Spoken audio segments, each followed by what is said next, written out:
Bridge સ્થાનિકોને મંજૂર નથી અને કરી રહ્યા છે વિરોધ।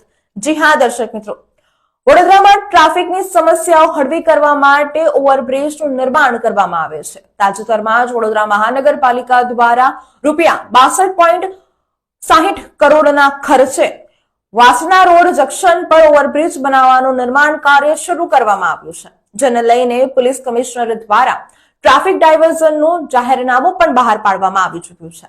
જો કે સ્થાનિકોએ આ ઓવરબ્રિજ મંજૂર નથી। આજ રોજ રાણેશ્વર સર્કલ પાસે વિવિધ જગ્યાઓએ બેનરો મારીને લોકોએ વિરોધ નોંધાવ્યો હતો।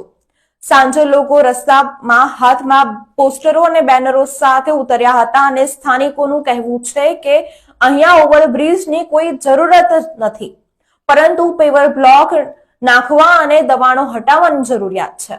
વિસ્તારમાં વરસાદી પાણી ભરાઈ જાય છે, જે આ સમસ્યાનું સત્વરે નિરાકરણ આવવું જરૂરી છે। બ્રિજ બનાવવાનો નિર્ણય લોકોને વિશ્વાસમાં લીધા વગર જ પાલિકા દ્વારા લેવામાં આવ્યો છે તેવું સ્થાનિકોએ જણાવ્યું હતું।